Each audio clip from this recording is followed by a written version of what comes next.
ടേമോന്ന് ഞാനും കുറച്ച് കളക്ഷൻസ് ഇറക്കിയിട്ടുണ്ട്. നമുക്ക് അൺബോക്സ് ചെയ്ത് നോക്കാം. ഫസ്റ്റ് വൺ എന്താ, ഡെക്കിൻ്റെ ഡിസൈനിൽ വരുന്ന ഒരു ബാത്ത് സോപ്പ് ട്രേ ഓർഡർ ചെയ്തിട്ടുണ്ട്. നൈസ് അല്ലേ? ഇനി വേറൊരു തെണ്ടിൻ്റെ ആവശ്യമില്ല, ഞാൻ തന്നെ മതി. ഹാൻഡിൽ ബ്രഷും കൂടി വാങ്ങി. ഇത് പിന്നെ എൻ്റെ സിസിൻ്റെ കുട്ടിക്ക് വേണ്ടിയിട്ട് ഞാൻ വാങ്ങിയതാണ്. അവൾ BSc നഴ്സിങ്ങിന് വേണ്ടിയിട്ട് അഡ്മിഷൻ എടുത്തിട്ടുണ്ട്. അപ്പോൾ ഒരു ഹാമ്പർ വർക്ക് കൊടുക്കുന്നുണ്ട് ഞാൻ. അതിലേക്ക് ആഡ് ചെയ്യാൻ വേണ്ടിയിട്ട് ഒരു പേഴ്സ് ഓർഡർ ചെയ്തു. എങ്ങനെയുണ്ട്? നൈസ് അല്ലേ? ക്വാളിറ്റി ഒരു രക്ഷയില്ല കേട്ടോ, പറഞ്ഞറിയിക്കാൻ നൈസ്. ഇതിന് ഒരുപാട് ഇഷ്ടമായി. അടുത്തത് ഗേസ്, നമ്മളിപ്പോൾ ദുബായിലാണ്. ഒരുപാട് ജങ്ക് ഫുഡ് കഴിക്കുന്നത് കൊണ്ട് തന്നെ എനിക്കും വന്ന് ഡബിൾ ചിൻ. അതിനെ ഞാൻ എന്താക്കി ടൈറ്റനിങ് ചെയ്യാൻ വേണ്ടിയിട്ടൊരു ബാൻഡേജ് മാസ്കും കൂടി വാങ്ങി.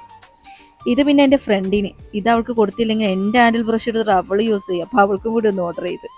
ഇനി ഇതാണ് ബാഗ്. ഇതെനിക്ക് ഫോമൽ ഡ്രസ്സിന് വേണ്ടിയിട്ട് ഞാൻ അതിന് സ്യൂട്ടബിൾ ആയിട്ടൊരു ബാഗും കൂടി വാങ്ങി. ഒട്ടും പ്രതീക്ഷിച്ച് നല്ല ക്വാളിറ്റി ഉണ്ട് കേട്ടോ. അടുത്തത് നമ്മുടെ ഫോമൽ ഷർട്ടാണ്.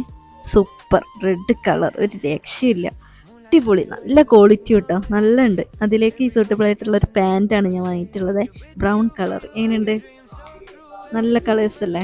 നെക്സ്റ്റ് പിന്നെ ഈ ഫിറ്റിങ്ങിന് വേണ്ടിയിട്ട് ഞാനൊരു മാച്ച് മാലയും വാങ്ങിയിട്ടുണ്ടായി. ഇത് പിന്നെ ഞാൻ പറഞ്ഞല്ലോ ഹാമ്പർ വർക്കിങ്ങിന്, അതിലേക്കുള്ളതാണ് ഒരു കീ ചെയിന്. ഇത് പിന്നെ ബ്രഷ് ഹോൾഡറാണ്, ഒരു ഡെക്കിൻ്റെ ഡിസൈനിലും കൂടി അതും കൂടി മേടിച്ചിട്ടുണ്ട്. എങ്ങനെ നൈസ് അല്ലേ? ഇത് പിന്നെ ഷോപ്പിലേക്ക് യൂസ് ചെയ്യാൻ വേണ്ടിയിട്ട് ഒരു റാബിറ്റ് ഡിസൈനിൽ വരുന്നൊരു ഫോൺ ഹോൾഡറും കൂടി ഓർഡർ ചെയ്തിട്ടുണ്ട്. എങ്ങനെ നൈസ് അല്ലേ? ഇത് എനിക്ക് വളരെ ഷോക്കായിപ്പോയി. ഇത് എന്നേക്കാളും വലിയ സൈസാണ് കേസ്, വലിയ സൈസ്. ഇതെനിക്ക് പറ്റില്ല, ഇത് റിട്ടേൺ അടിക്കണം. ഇത് മാത്രം ഫോൾട്ടായി പറ്റി. അപ്പൊ ഇനി ഇത്രയേ ഉള്ളൂ. നമുക്ക് ഇനി ഫിറ്റ് ചെക്കിങ്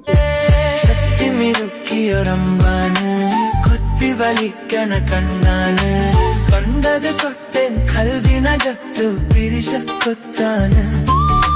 മുത്തുകൊടിഞ്ഞൊരു ചേലാണ്, മഞ്ജുമിനുക്കി നടപ്പാണ്. അവ കണ്ണിലഴിഞ്ഞൊരു മിന്നൽ കൊണ്ട് പൊള്ളു പിളയ്ക്കാണ്.